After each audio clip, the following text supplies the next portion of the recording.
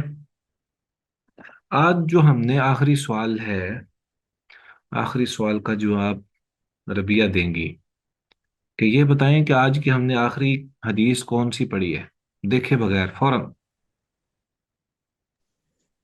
سر وہ تھی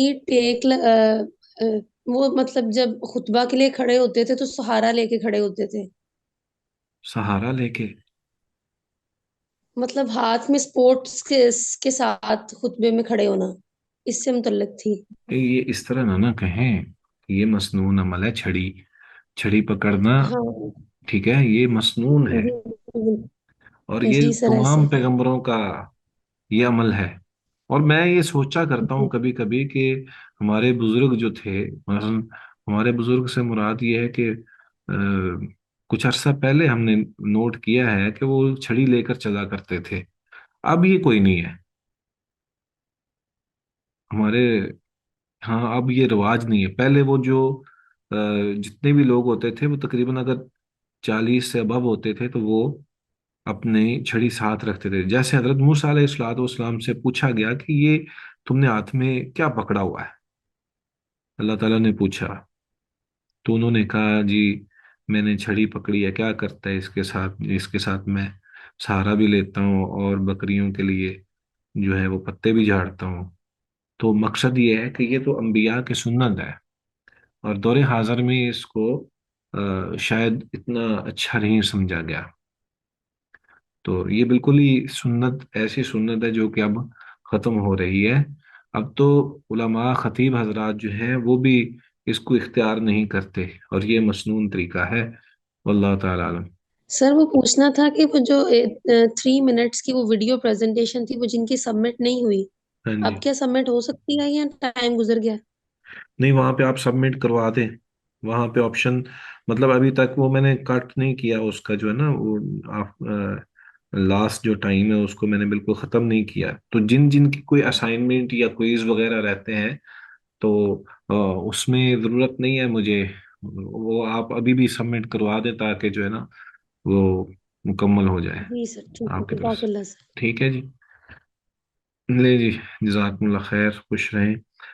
یہ ہمارا آج کا آخری، یوں سمجھ لیں کہ اس سمیسٹر کا آخری سبق تھا۔ اللہ تبارک و تعالیٰ جو کچھ پڑھا ہے، جو پڑھایا ہے، جو سمجھا ہے سمجھایا ہے، اللہ تعالیٰ قبول و منظور فرمائے، اور دین کے اس عمل کو ہمارے لیے باعث ذخیرہ آخرت بنائے، اور ہمارے لیے اور آنے والوں کے لیے نافع بنائے۔ جزاکم اللہ خیر، سر السلام علیکم۔ دعاؤں کی درخواست ہے، میری طبیعت ٹھیک نہیں تھی پچھلے 2 ہفتے سے، تو سب بہن بھائیوں سے بھی ریکویسٹ ہے میرے لیے دعا کیجیے گا، میری بیگم بھی بیمار تھی، بچے بھی، تو بہتری ہو رہی ہے، لیکن سب سے کچھ ریکویسٹ ہے کہ میرے لیے دعا ضرور کیجیے گا۔ جی انشاءاللہ اللہ جی تعالیٰ آپ ضرور۔ کو صحت و عافیت سے نوازے، لا باس طہور انشاءاللہ۔ اللہم اشفی انت شافی لا شفاء الا شفاءک وشفاء لا یغادر سقما۔ تو آمین ہماری سر۔ ہم آپ کے لیے انشاءاللہ ضرور دعا گو ہیں، اللہ تعالیٰ آپ کو مکمل عافیت سے سرفراز فرمائے، آپ کو بھی، آپ کی فیملی، بچوں کو بھی۔ آمین ٹھیک آمین۔ ہے جی، پھر جزاک بہت اللہ۔ شکریہ، السلام علیکم ورحمۃ اللہ وبرکاتہ۔ جی وعلیکم السلام ورحمۃ اللہ۔